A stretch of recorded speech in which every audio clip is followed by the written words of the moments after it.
Je devrais quand même. Mais bon.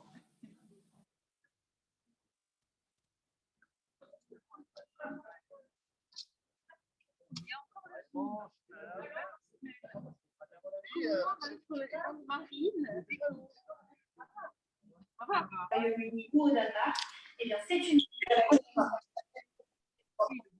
ils sont toujours quasiment à l'arrêt. Ici, c'est Singapour et l'Amérique du Nord se déconfine, oui, mais beaucoup plus progressivement que nous. Est-ce la trop grande porosité des frontières de l'Union européenne quand les États-Unis ou l'Australie, vous voyez comment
Voilà, bonsoir tout le monde.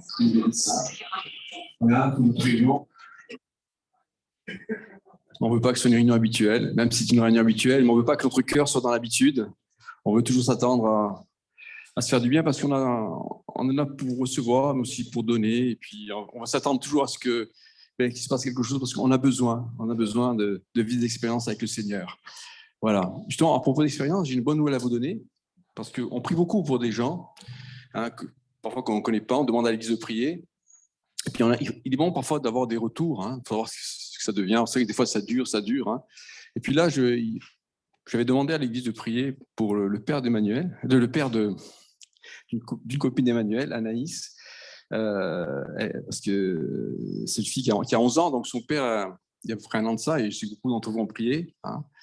Certains d'ailleurs m'ont demandé une voix il n'y a pas longtemps, et cet homme, il y a un an de ça, il est tout jeune, hein, il est parti sur Marseille avec une tumeur au cerveau, avec un pronostic très très réservé. En fait, il ne reconnaissait plus sa femme, les médecins étaient pessimistes, on pensait qu'il ne s'en sortirait pas. J'en avais témoigné à la mère, je me souviens, à la femme. Elle était catastrophée. On a dit, on croit, nous, il va se passer quelque chose. On a prié. Et je vous dis, des gens me demandaient régulièrement des nouvelles, mais je n'en avais pas. Et là, j'ai appris aujourd'hui qu'il était en rémission totale. Alors, les médecins ne parlent pas de guérison, mais je pense que Laetitia, tu connais, rémission totale. Moi, je pense que c'est assez miraculeux quand même. Hein. Voilà, c'est ma position. Voilà. Merci Seigneur. Hein. Il exauce nos prières, il entend. Et puis, de toute façon, surtout, le Seigneur travaille pour l'éternité, surtout. Mais c'est bien quand un corps est guéri. Surtout pour cette jeune fille, 11 ans, vous imaginez, sans père. Hein, c'est la catastrophe.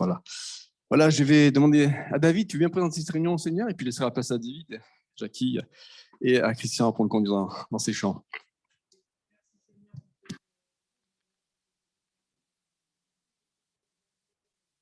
Jusqu'à la fin, jusqu'à ton retour, mon Dieu.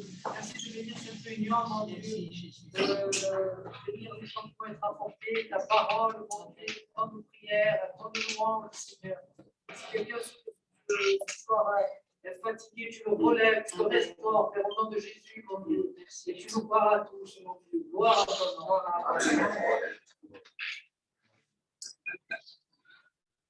Voilà, bonsoir à tous. C'est vrai que notre Dieu, c'est un Dieu puissant. Hein? Donc, merci pour ce témoignage. C'est toujours encourageant de savoir que quand on prie l'Éternel, on entend. Hein? C'est lui qui nous fortifie. Justement, il est tout puissant. C'est le titre de ce chant, car Dieu est un Dieu puissant.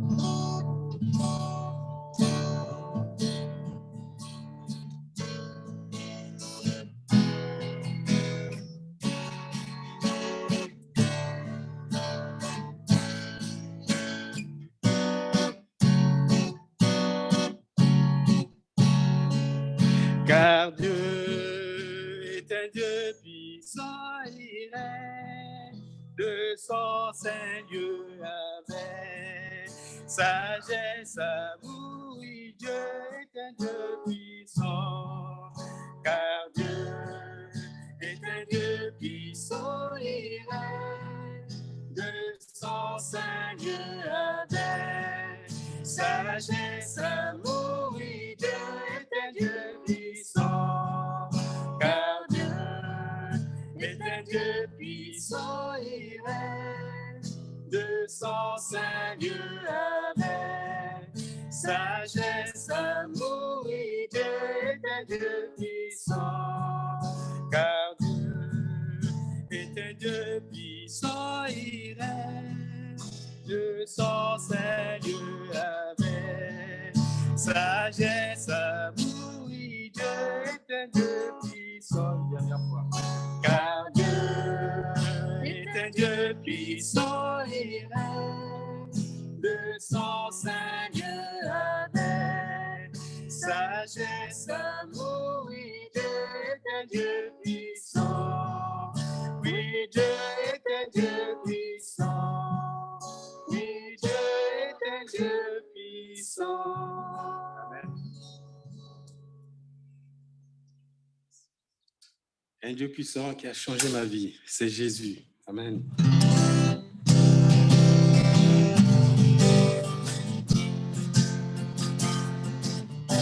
Celui qui a changé ma vie, oui, c'est Jésus. Jésus, celui qui a changé ma vie, oui, c'est Jésus. Jésus, je l'ai rencontré, vu le ressuscité, il a changé ma vie, il est vivant aujourd'hui, c'est lui qui a changé ma vie, oui, c'est Jésus. Jésus, celui qui a changé ma vie, oui, c'est Jésus. Jésus, lorsqu'il reviendra, tout genou fléchira, chacun reconnaîtra qu'il est vivant, le roi des rois, c'est lui qui a changé ma vie, oui, c'est Jésus. Jésus, celui qui a changé ma vie, oui, c'est Jésus. Jésus, si tu entends sa voix, n'endurcis pas ton cœur, laisse-le te saisir, te pardonner, te guérir. Celui qui a changé ma vie, oui, c'est Jésus. Jésus, celui qui a changé ma vie, oui, c'est Jésus. Jésus, celui qui a changé ma vie, oui, c'est Jésus. Jésus, celui qui a changé ma vie, oui, c'est Jésus. Jésus. Amen.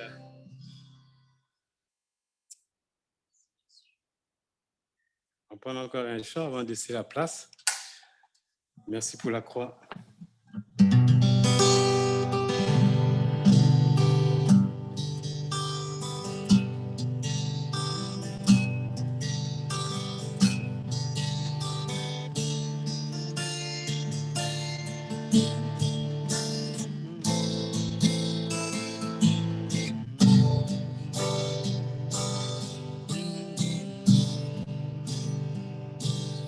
Merci pour la croix, pour le prix payé, car tu t'es donné sans rien retenir, précieux Jésus, précieux Jésus.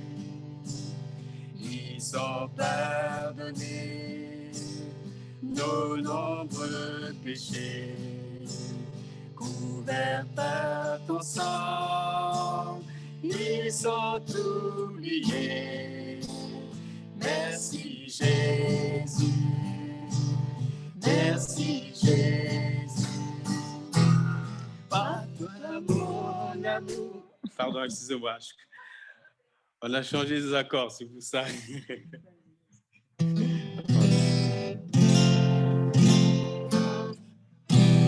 À toi mon amour, tout mon cœur Seigneur, je ne comprendrai jamais pourquoi tu m'aimes.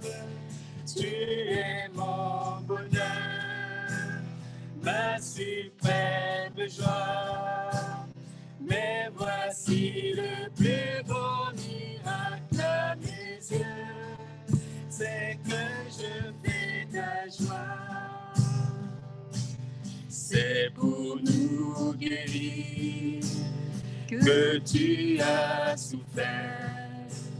Tu as pris nos peurs, donné ton amour, précieux Jésus, précieux Jésus. Tout est accompli, tu as triomphé, tu peux nous sauver si parfaitement. Merci Jésus, merci Jésus. À toi mon amour, tout mon cœur Seigneur, je ne comprendrai jamais pourquoi tu m'aimes. Tu es mon bonheur, ma suprême joie. Mais voici le plus beau miracle à mes yeux, c'est que je fais ta joie. C'est pour nous guérir. C'est pour nous guérir que tu as souffert. Tu as pris nos peurs, donné ton amour, précieux Jésus, précieux Jésus. Tout est accompli. Tout est accompli. Tu as triomphé. Tu peux nous sauver si parfaitement. Merci Jésus, merci Jésus.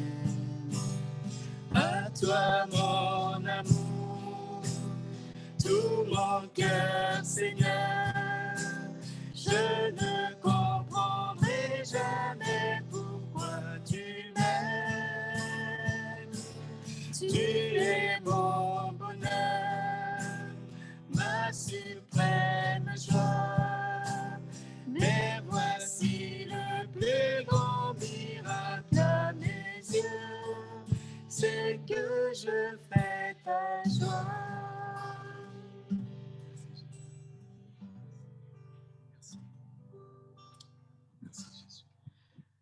Merci pour cette soirée, Seigneur. C'est vrai, tu es notre amour, Seigneur. Merci parce que tu as tout accompli sur la croix, Seigneur. Voulons encore, Seigneur, t'apporter la reconnaissance de nos cœurs, Seigneur, parce que tu es ce Dieu qui veille sur nous, Seigneur. Ce soir encore, c'est un rendez-vous que tu nous donnes, Seigneur, parce que tu vas encore nous parler au travers de ton serviteur. Bénis ton serviteur, Seigneur. C'est vrai, nous savons que tu as une parole particulière pour tout un chacun, pour encourager, Seigneur, peut-être pour corriger, Seigneur Jésus. Et nous attendons à toi. Merci encore, notre Dieu, pour l'action de ton Saint-Esprit. Amen.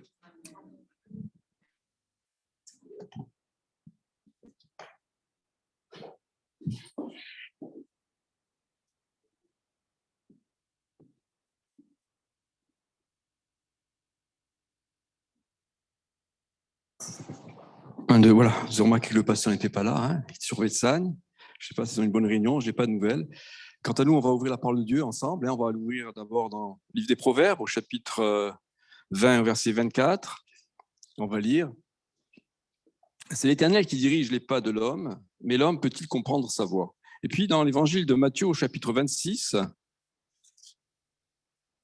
Matthieu 26, nous lisons au verset 47. Comme il parlait encore, voici Judas, l'un des 12, arriva, et avec lui une foule nombreuse, armée d'épées et de bâtons, envoyée par les principaux sacrificateurs et par les anciens du peuple.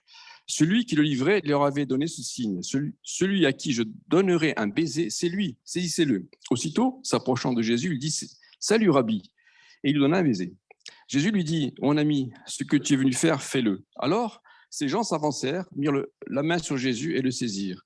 Et voici un de ceux qui étaient avec Jésus étendit la main et tira son épée. Il frappa le serviteur du souverain sacrificateur et lui emporta l'oreille. C'était Pierre, l'apôtre Pierre, qui avait sorti l'épée. Alors Jésus lui dit, remets ton épée à ta place, car tous ceux qui prendront l'épée périront par l'épée.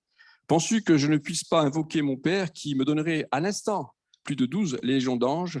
Comment donc s'accompliraient les Écritures d'après lesquelles il doit en être ainsi? Alors, dans ce passage, vous avez reconnu bien sur l'épisode, un passage crucial de la parole de Dieu où on voit Judas qui va livrer Jésus. Et le Seigneur Jésus donc, va être amené à reprendre l'apôtre Pierre. Hein. L'apôtre Pierre, lui, le fougueux, il va carrément sortir son épée pour défendre Jésus. Hein. C'était son ami. Et il va couper l'oreille du serviteur du souverain sacrificateur. Hein. C'est bien ça. Hein. Et Jésus, alors, le réprimande et lui dit, mais qu'est-ce que tu as fait? Hein? Remets ton épée à ta place. Et puis surtout au verset 54, hein, vous avez vu, c'est le verset le plus important, pour moi en tout cas ce soir, pour le message que je vous apporte. Il dit, comment donc pourraient s'accomplir les Écritures d'après lesquelles il doit en être ainsi? En effet, Jésus est en train de dire à Pierre, l'apôtre Pierre, par ton attitude irréfléchie, tu es en train de contrarier le plan de Dieu. Et ce n'est pas un petit plan, car c'est carrément le plan de salut pour l'humanité tout entière. Hein. Avec un coup d'épée, il faut trancher le plan de Dieu, vous voyez. Hein. Comme quoi, il y a des fois des petits gestes qui peuvent contrarier la volonté de Dieu. Pourtant, Pierre, il était sincère. Il courageait aussi quand même. Hein. Il avait voulu défendre son maître, mais Pierre était à côté de la plaque. Il aimait Jésus au point d'être prêt à tuer pour protéger son maître, mais c'était un amour aveugle, un amour sans discernement. Ce qui est fondamental dans ce passage, et c'est le thème que je voudrais développer avec vous ce soir, hein, ça tombe bien parce qu'on est pratiquement qu'entre chrétiens, hein, donc je vais ramener ça sur nous, plutôt sur l'édification. Hein. Dieu a un plan précis pour l'humanité, et même pour nous donc, à titre individuel aussi. Mais on peut passer à côté du plan de Dieu, on peut même s'en exclure inconsciemment, parce qu'on n'est pas au courant de la parole de Dieu, parce qu'on n'est pas au courant vraiment de ce que prépare le Saint-Esprit. On voit déjà l'importance de connaître la parole de Dieu. Hein. On peut passer à côté de la volonté de Dieu, alors que, comme Pierre, on est sincère. Pierre était sincère, on aime Dieu. Et c'est pourquoi donc on a besoin, il le faut, et c'est la base. Il faut avoir une relation avec Dieu, une relation personnelle, avec celui qui bâtit nos vies, avec l'architecte céleste, afin qu'il nous révèle progressivement quels sont ses desseins, pour pouvoir bâtir avec lui et non à côté de lui, et non sans lui. Hein. On peut être chrétien et bâtir notre propre vie chrétienne avec nos conceptions et nos idées. On peut être chrétien, malheureusement ça arrive, vous avez des chrétiens, ils croient en Jésus, hein, mais ça s'arrête là. Leur vie chrétienne, ils se la bâtissent tout seuls. Ils ne tiennent pas compte du plan de Dieu. Alors ils sont chrétiens, bon, ils sont sauvés, je pense, hein, ils croient en Jésus, mais après, que Dieu ait un plan pour lui, ça leur échappe complètement. Et en conséquence, l'édifice n'est pas solide, et puis surtout, c'est bien dommage, on passe à côté de ce que Dieu voulait. Pierre, il était à côté de Jésus, il n'était pas avec Jésus à ce moment-là. Vous voyez ? Prenons garde de ne pas être à côté de Jésus, mais avec Jésus. Pierre, en quelque sorte, c'est un peu l'image du chrétien qui prend les choses en main par lui-même. Il prend sa vie en main, il prend l'épée, il coupe, comme ça. Et parfois, on est un peu comme Pierre. On prend notre épée, puis on fait ce qu'on veut. On coupe le plan de Dieu, on fait notre plan, et puis on fait notre vie à coups d'épée. Parfois, ça fait mal. Mais c'est pas ça. Il avait sa propre vision, mais ce n'était pas la vision de Dieu. Il avait une vue horizontale du problème, mais pas une vue verticale. Et Jésus dit, mais arrête-toi, Pierre. Tu fais fausse route, tu divagues, tu es aveugle. Et donc, le verset 24, comme je disais tout à l'heure, nous montre que, précisément il faut bâtir sa vie en fonction de ce que disent les Écritures. Et Pierre, à ce moment-là, on peut le dire, il ne connaissait pas la parole de Dieu. Parce qu'il n'avait pas su discerner le plan de Dieu. Importance donc d'avoir un contact avec Dieu, un contact quotidien. On ne cesse de le répéter, mais c'est important. Dès le matin, je passe du temps avec Jésus, avec Dieu. Je leur cherche sa volonté. Tout Jésus qu'il était, fils de Dieu, tous les matins, il se levait et il passait du temps dans la présence de Dieu. Tous les matins, mais de bonheur, il était avec Jésus. Vous voyez ? Et je voudrais avec vous, on va voir une histoire qui est incroyable. Vous allez voir comment Dieu, à partir de choses anodines dans notre vie, conduit notre vie. À partir de choses anodines, Dieu, bâtit le plan pour nos vies. On va voir dans 1 Samuel, au chapitre 9, et au verset 3. Et nous lisons, verset 3. Les ânesses de Kis, père de Saül, s'égarèrent, et Kis dit à Saül, son fils, prends avec toi l'un des serviteurs, lève-toi, va et cherche les ânesses. Vous allez me dire, à quel rapport avec tout à l'heure, Pierre qui coupe l'épée, qui coupe l'oreille du serviteur, là. Les ânesses de Kis sont égarées, elles sont perdues. Rien d'extraordinaire, c'est vrai, ça peut arriver à tout le monde. Je sais qu'en Corse, moi j'ai connu ça quand j'étais enfant, il y avait des ânes de partout, ça arrivait qu'on égare nos ânes. Et pourtant, par ce fait banal, la perte d'un âne, ou des ânesses, on va voir qu'il y a le point de départ du plan de Dieu pour Saül, qui, bien sûr, n'est pas du tout contre ce qui se passe, de ce qui se prépare pour lui. Et à partir de cette perte d'animal, Dieu est en train de préparer un plan pour amener Saül à être roi d'Israël, carrément. Et comme quoi la providence de Dieu peut se servir de faits tout à fait anodins pour accomplir son plan. On l'a vu tout à l'heure dans le livre des Proverbes, 20-24. Dieu, qu'on puisse le relire, peut-être tu peux le remettre, Proverbes 24. C'est l'Éternel qui dirige les pas de l'homme. Mais l'homme peut-il comprendre sa voix? Et nous, on ne comprend pas. On ne comprend pas. Tu es là ce soir, et c'est bien, mais sache que Jésus dirige tes pas. Parfois à notre insu. La Bible dit qu'il tient même la main de ces créatures, et même la main dans sa main l'esprit de ces créatures, et même le cœur des rois. Vous imaginez jusqu'où ça peut aller.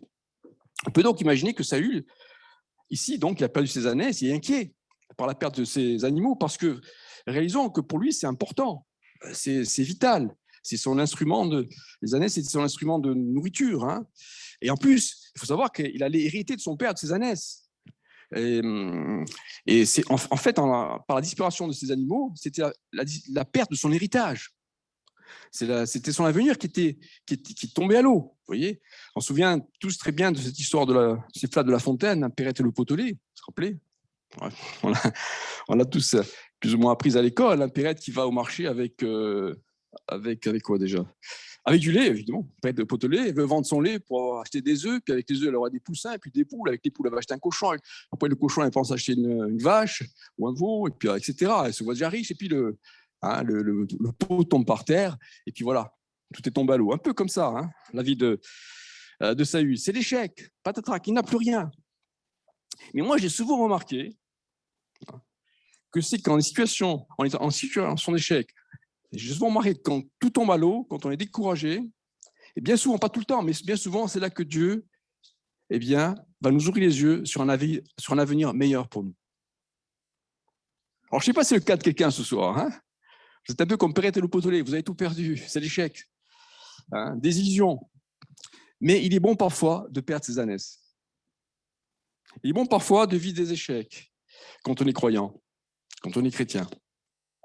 Vos projets ont peut-être avorté, Alors ce soir, soyez à l'écoute, soyez attentifs, parce que peut-être que Dieu est derrière cela, tout ça. Ce n'est pas toujours le cas. Je vois certains qui sont un peu plus attentifs. Hein? Dieu a prévu un plan pour chacun de nous. Saül et son serviteur, donc, ils vont remuer ciel et terre pour retrouver les ânesses, mais elles se sont volatilisées. Vous savez, c'est un peu comme ces ânesses qu'on voit dans la mythologie qui avaient des ailes. Hein.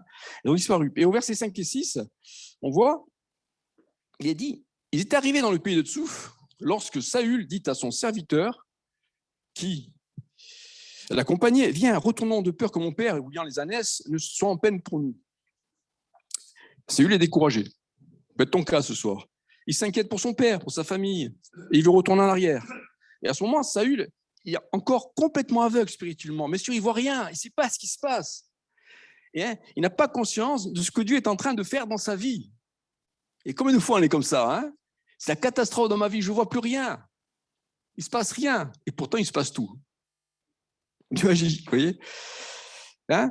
On est découragé, on est inquiet. On veut retourner en arrière comme Saül. On pense que Dieu nous a abandonnés. Hein? Parce que Saül a prié, Seigneur, montre-moi où sont ces ânesses. Et puis, rien du tout. Hein? On croit que Dieu n'est plus là. Mais on est aveugle spirituellement. Rappelez-vous de ces disciples d'Emmaüs qui, après la crucifixion de Jésus-Christ, hein, on les connaît bien ces deux-là, hein, Jésus est crucifié, ils sont découragés, ils ne croient pas à la résurrection, ils rentrent chez eux au village, Emmaüs. Hein, et puis sur le village, Jésus leur apparaît, et puis il est avec eux, puis il leur parle. Et eux, ils sont là, ils écoutent à peine, tout ça. Mais c'est Jésus qui est avec eux. Et nous, parfois, on est comme ça, on est découragés. On fait notre chemin. Dieu nous parle, mais on ne l'écoute même pas. Hein, jusqu'à ce que Jésus se révèle vraiment à eux. Vous voyez. Je ne sais pas si c'est le cas en ce moment, mais on est peut-être dans la situation de Saül. Saül va abandonner. Mais heureusement, son serviteur, on a l'impression que cet homme, il a quelque chose de... Il lui dit, mais n'abandonnons pas, continue. Hein. Et parfois, on a des frères et sœurs comme ça, on est découragés. Il lui dit, continue, mon frère, n'abandonne pas. Hein.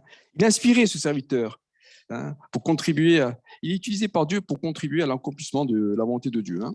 Merci, Seigneur, hein, pour ces personnes que tu mets sur notre route, pour ces frères, ces sœurs, ces chrétiens, parfois même des païens, hein, qui nous aident à revenir dans le plan de Dieu sans qu'on se rende compte à notre insu. Hein. Car bien souvent, comme Saül, on ne voit pas clair et on ne s'imagine pas ce qui se passe. Amen. Est-ce que c'est peut-être comme ça pour la vie de quelqu'un ce soir, non? Quelqu'un sur le Zoom peut-être. Hein. Merci Seigneur hein, pour les personnes qui sont autour de nous, hein, des frères, des sœurs. Hein. Moi, je me souviens qu'il y a quelques années de cela, Dieu m'avait fait une promesse, comme à vous, et puis ça tardait à venir, et j'étais un peu découragé, et j'ai pris les choses en main. J'ai pris mon épée comme Pierre, ouais, j'ai commencé à prendre les choses en main, et ça a été la catastrophe. Et j'ai senti dans la prière que Dieu n'était pas content. J'ai dit, j'ai tout mis en l'air, vous voyez. Alors je dis, c'est fini, Dieu ne m'exaucera plus, et j'ai demandé pardon Seigneur, j'aurais dû attendre. Le Seigneur m'avait dit d'attendre, vous voyez. Et j'avais assez d'attendre, j'ai pris les choses en main, et puis c'était la cata. Je ne m'en sortirais pas, je ne dirais pas ce que Dieu m'avait promis. Et puis j'étais au travail, comme ça, un matin, il y a un collègue, pas chrétien du tout, il me dit, mais alors, mot pour mot, la promesse que j'avais eue, et il me dit que j'allais la recevoir aujourd'hui. Ouais. Et je sentais le Saint-Esprit qui me parlait dans le bureau, ça tremblait, vous voyez. Je ne sais pas si vous êtes arrivé, peut-être. Hein. Le jour même, eh bien, la promesse a commencé à s'accomplir, oui. Merci Seigneur. Hein. Dieu se sert de personnes pour nous, heureusement, pour nous remettre d'aplomb. Hein. Dieu place à côté de nous des gens qui nous aident à ne pas passer à côté de notre destinée. Encore faut-il les écouter. Hein. Le serviteur conseille à Saül d'aller voir le prophète, l'homme de Dieu. Et en l'occurrence, c'était Samuel. Pourquoi? Bien, pour connaître le chemin. C'est tout à fait biblique, ça. Hein, Saül ne connaissait pas le chemin. Alors, il va voir Samuel pour connaître le chemin. C'est sur les conseils de son serviteur. Je crois que ce soir, peut-être vous êtes au carrefour de votre vie. Hein.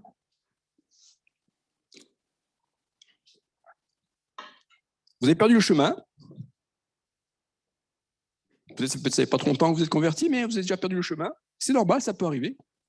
Vous ne savez pas où vous en êtes. Vous ne savez plus quoi faire. Découragé. Eh bien, il faut faire comme eux. Ils vont voir le prophète. Alors nous, on n'a pas de prophète. C'est fini, on n'est plus sur l'ancienne alliance. Hein. Mais on va vers Dieu. Tournez-vous vers l'homme de Dieu. Tournez-vous vers Dieu comme ils l'ont fait. Hein.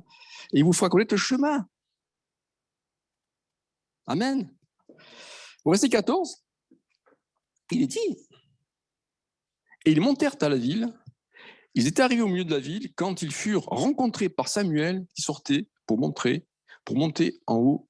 Il faut savoir, au haut lieu. Au lieu, c'est l'endroit où ils adoraient les dieux. Hein. À l'époque, Samuel, c'est un grand prophète, c'est un homme de Dieu extraordinaire. Hein. C'est un homme qui marque l'Ancienne Alliance, l'Ancien Testament.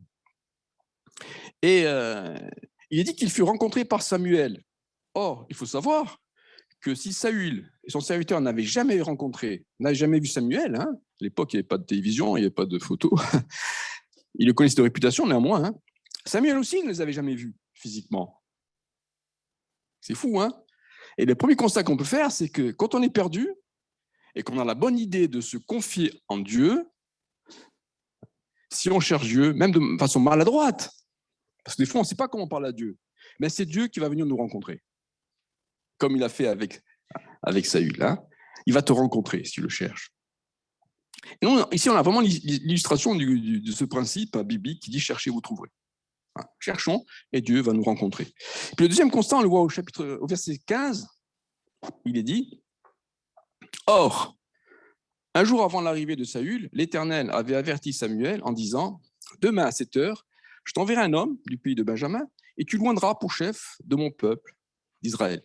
Il sauvera mon peuple de la main des Philistins, car j'ai regardé mon peuple, parce que son cri est venu jusqu'à moi. Lorsque Samuel eut aperçu Saül, l'Éternel lui dit, « Voici l'homme dont je t'ai parlé, c'est lui qui régnera sur mon peuple. » Le plan commence à se dérouler.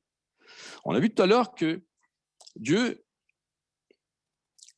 mettait à côté de nous des serviteurs pour nous encourager, pour nous donner des conseils. On voit ici, dans ces versets, que Dieu va mettre aussi devant nous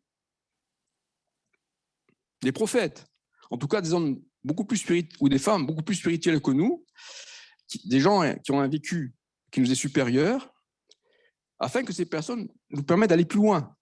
Vous ne pourrez pas amener quelqu'un plus loin si vous êtes au même niveau de quelqu'un. Dieu mettra toujours à côté de vous quelqu'un qui allait plus loin que vous pour vous faire aller plus loin. C'est logique, hein, vous m'avez compris. Hein.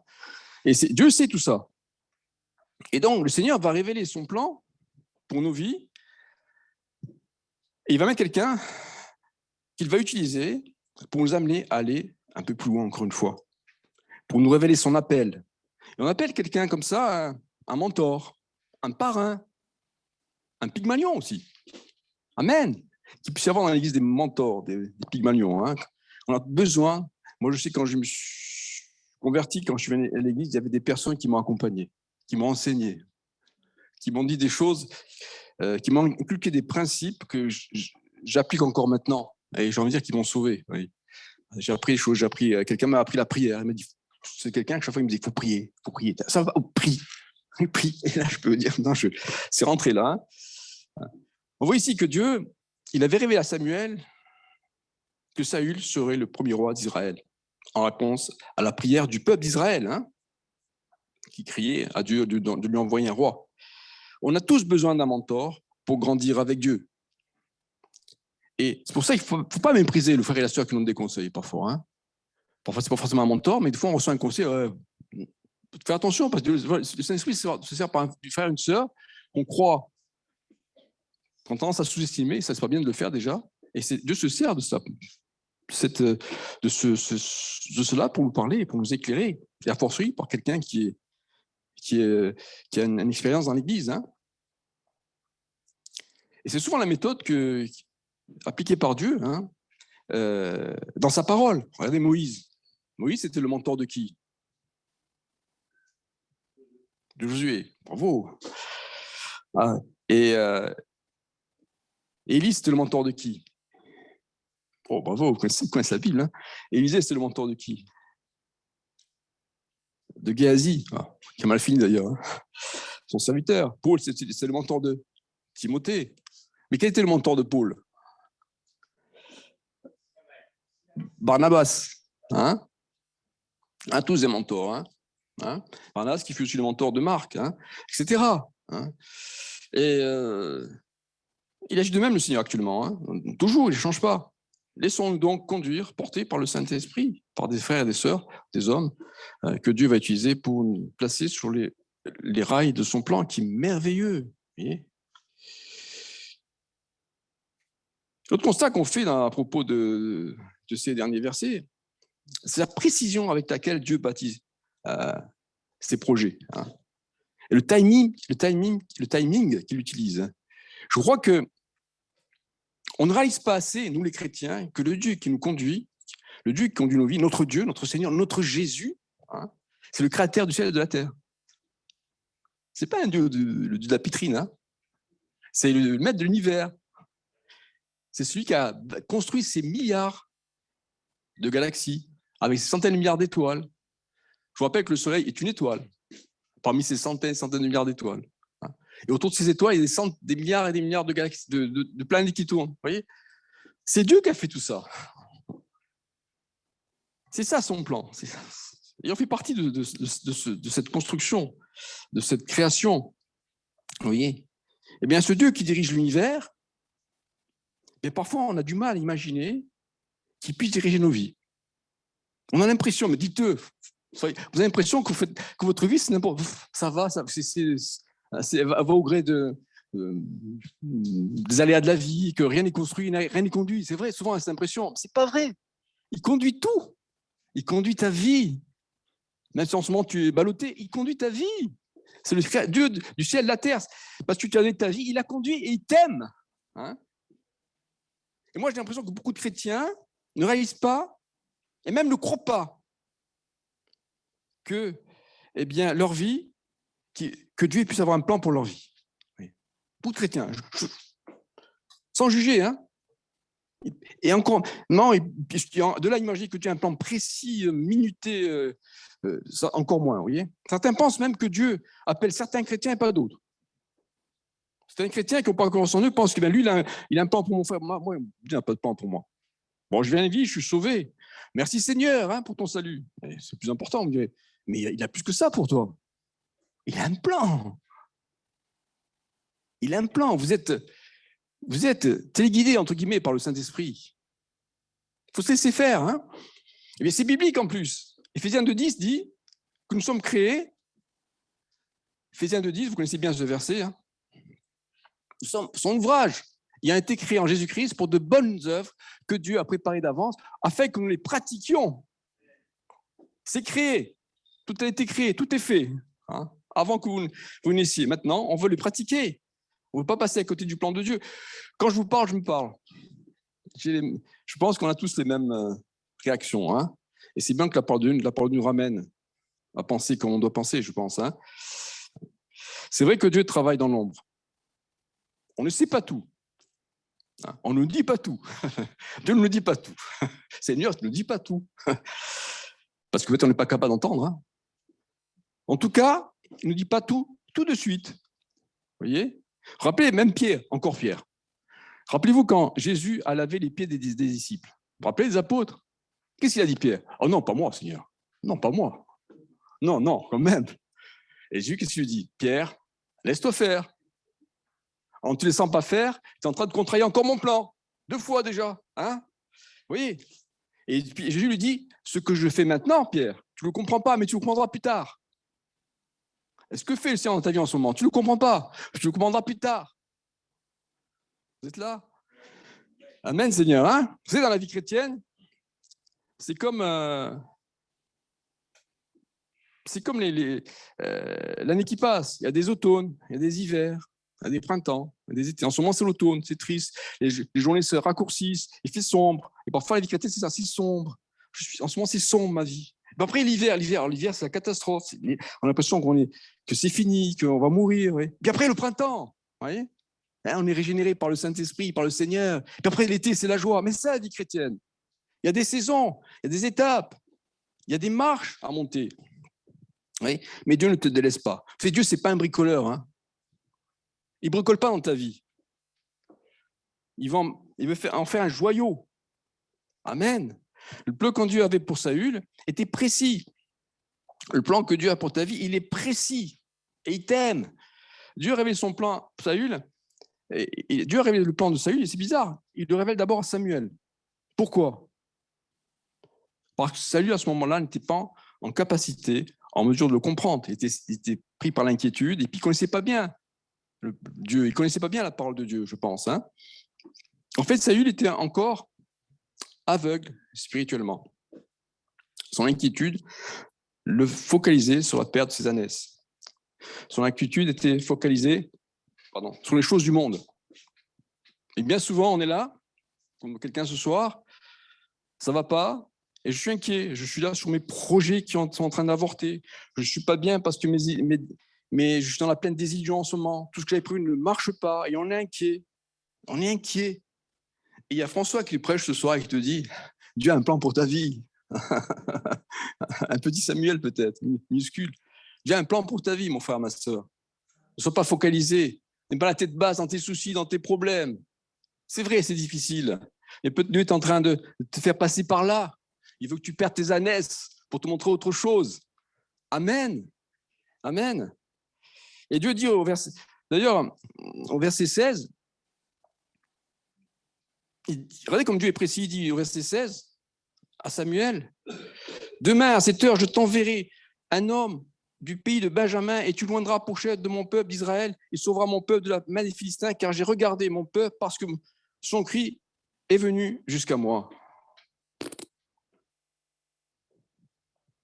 Quelle précision. Tout est précis. Dieu lui dit tout. Voilà, je t'envoie un homme, pas n'importe qui, à telle heure. Le plan de Dieu est précis. Hein?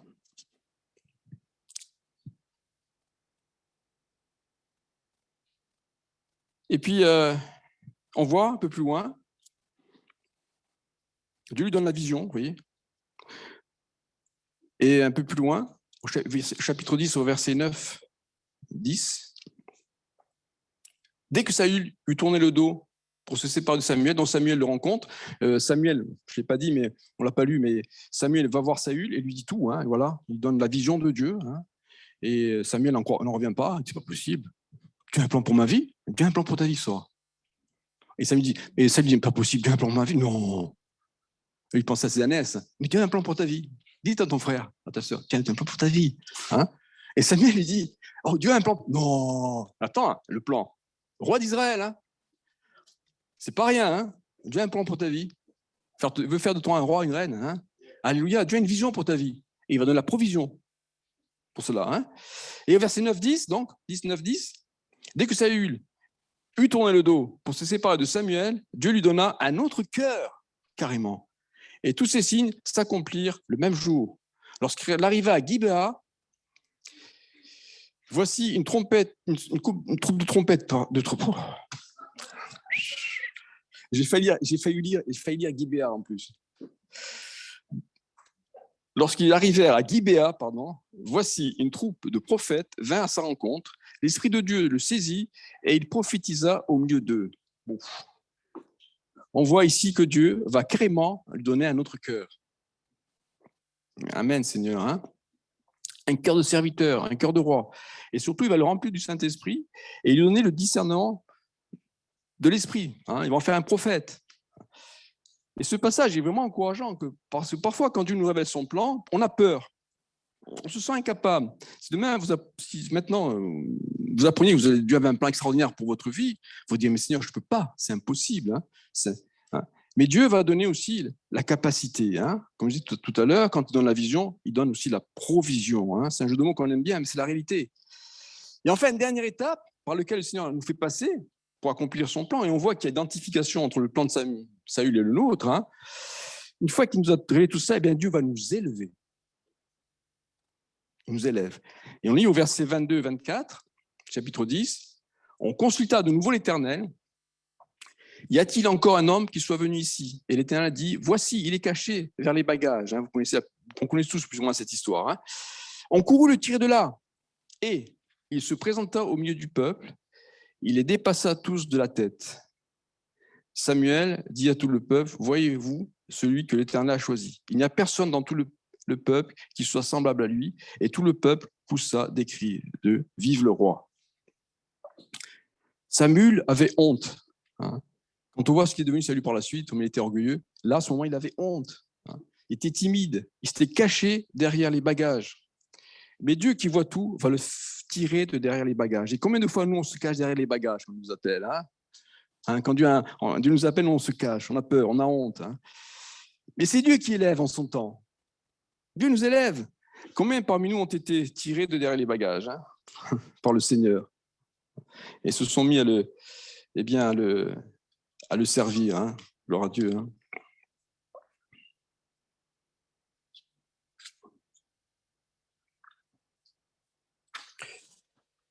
Alors, pour conclure, eh bien, c'est comme une histoire étonnante, vous ne croyez pas, celle de Saül. Il part pour chercher ses ânesses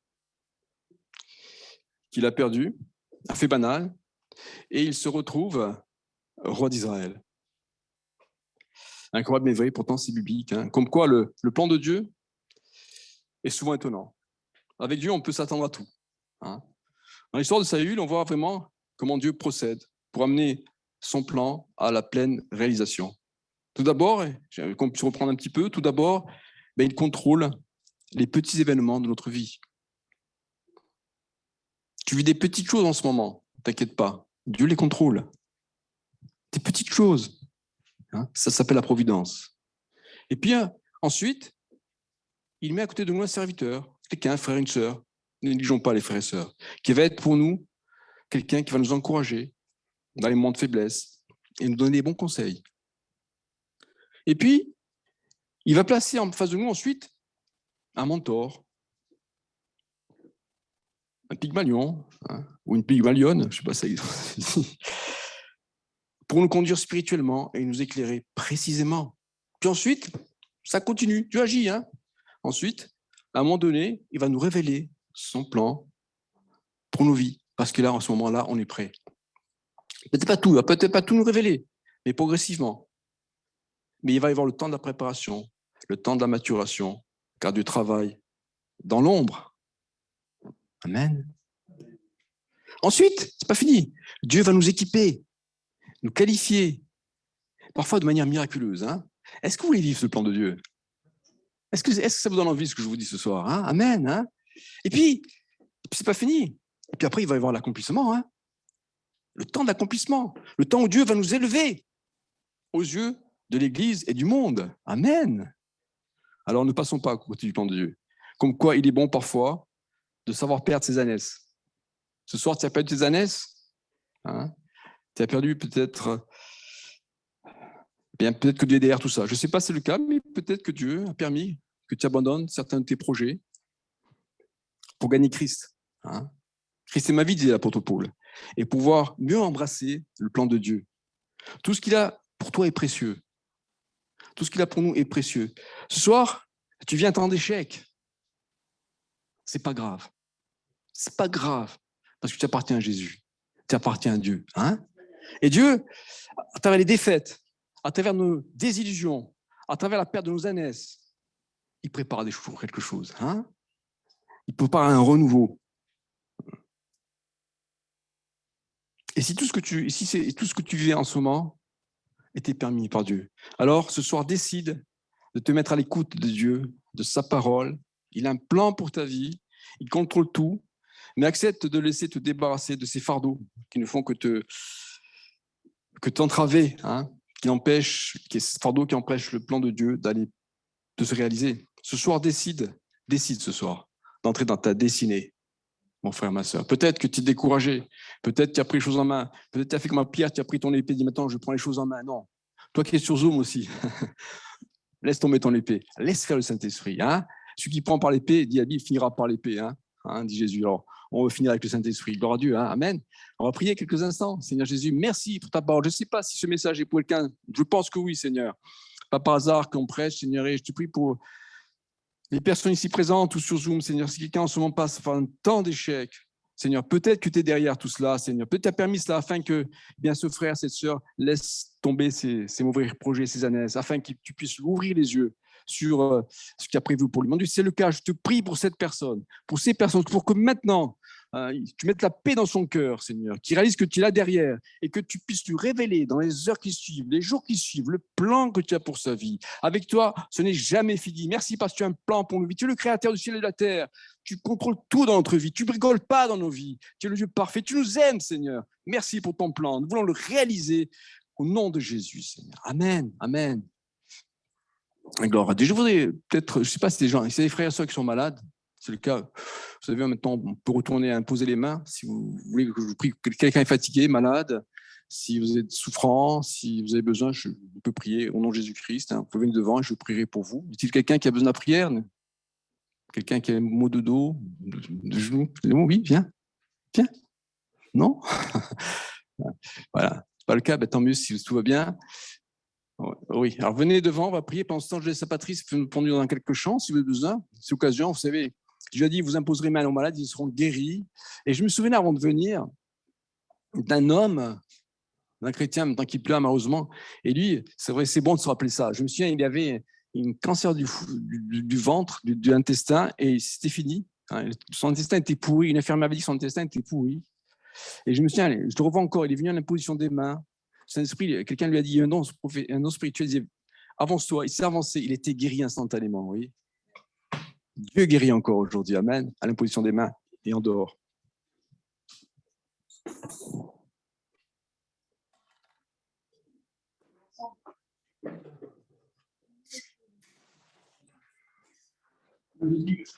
Ma soeur, Seigneur, tu vois, tous les âmes, c'est toi qui interviens. Bon, tu interviens, bénis, ma soeur, c'est fortement, Seigneur, tu les affermis, bon, tu enlèves ces douleurs, tu ça santé, tu vois que c'est une attaque d'ennemi, Seigneur, que ça disparaisse, bon Jésus. Non, c'est une méchante, parfois, le mini à travers les mots physiques. C'est un nom qui fait ça délivré. Oh, bénis ma soeur, fortifie là, c'est qu'à la guérison maintenant, au nom de Jésus. Amen. Amen. Amen. Merci Seigneur. Merci pour ma soeur. J'encourage Seigneur dans son périple chrétien. C'est béni parce que tu peux aider c'est toi. Devant toi, Seigneur. C'est devant toi qu'elle est bénie. Tu sois fortifié dans sa santé. Oui, son nom, Amen. Toi, ce souci de santé, Seigneur. Oh, merci parce que tu la gardes. Merci parce qu'elle est là ce soir. Au nom de Jésus, c'est toi qui interviens, Seigneur. Je pose tes mains à travers les mains souveraines. Tu interviens. Tu guéris les malades. Tous les malades qui ont été acclamés, tu les guéris. C'est fais-le ce soir. Tu es toujours le même. Tu es toujours aussi puissant, Seigneur. Tu fais la démon, tu le fais encore, Seigneur. Guéris ma soeur. Au nom, je crois que tu guéris. Tu vois, ça c'est trop penser, c'est le cas des équipes, Seigneur, qu'ils puissent être renouvelés dans la foi, qu'ils puissent maintenant croire que tu vas la guérir, Seigneur, qu'ils puissent faire par la foi, Seigneur, avec la victoire, Seigneur. Pensez, tu vas avoir, Seigneur, parce que tu veux lui faire croire que ce n'est pas possible. Oui, Seigneur, c'est possible, tu peux la guérir, je le fais maintenant. Tu donnes la foi pour être guéri, Seigneur. Et c'est par la foi, afin que ça puisse s'accomplir dans son corps, que ce soit témoignage, que ce soit le nom de Jésus. Ce que Dieu fait parfait en son temps. Seigneur Jésus, je te prie, montre-moi que dans ma vie, tu fais tout ce que tu dis en son temps. En ton temps, en ton temps, ce que tu fais parfait en ton temps. Seigneur, pour toute ma vie, qu'elle soit dès aujourd'hui pour toi une mélodie en son temps. En son temps. Tous les tous ensemble? En son temps. Ce que Dieu fait passer en son temps. Seigneur Jésus, je te prie, montre-moi que dans ma vie, tu fais tout ce que tu dis en son temps. En son temps. En son temps, il fait tout parfait. Justement. En son temps. Il y a le temps de Dieu. Il y a le temps de Dieu. Ce que tu fais parfait en son temps. Seigneur, prends toute ma vie, qu'elle soit dès aujourd'hui pour toi une mélodie en ton temps. En son temps. Amen. Tu es inspiré, David, Patrice. Super. Une fois, je parle encore de moi. Je me souviens, là aussi, j'avais une promesse de Dieu. Hein. Et ça tardait. Et j'étais là-bas, j'étais triste. Et j'entends Patrice qui chantait ce chant à côté. Ça m'avait encouragé. Et la promesse s'est réalisée après. Hein. Merci, Patrice. Alors, c'est peut-être pour quelqu'un ce soir. Hein. Gloire à Dieu. Hein. Voilà. Je vais demander à... Bien, je vais demander à Dominica, si tu veux me prier pour que Dieu nous accompagne. Je voudrais que tu pries pour les parents de Marie-France, hein, que tu interviennes dans cette situation difficile, hein, douloureuse. Amen. Puis pour Sandra, la sœur de Rosita.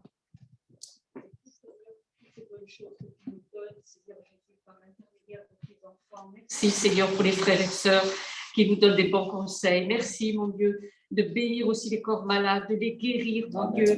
La famille de Marie-France, mon Père éternel, tu vas les visiter, le papa, la maman, et tu bénis aussi notre sœur Sandra, mon Dieu. Tu vas la visiter, tu la guéris. Nous nous attendons à toi, parce que tu es le Dieu des miracles et que tu n'as pas changé, Père éternel.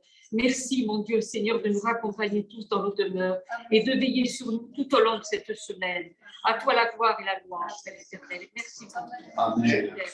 Juste quelques annonces. Demain, il y a Corté. Je crois que c'est Félix qui va prier pour Corté, que ça se développe encore. Hein. Après, vendredi, prochaine réunion de prière. Je vous rappelle qu'en semaine, il y a des réunions de prière sur Zoom à 6h, si vous pouvez vous connecter. Et puis dimanche prochain, le culte. Hein. Que Dieu vous bénisse. Amen. Et n'oubliez pas que Dieu a un plan pour vos vies, hein, et pour la mienne aussi.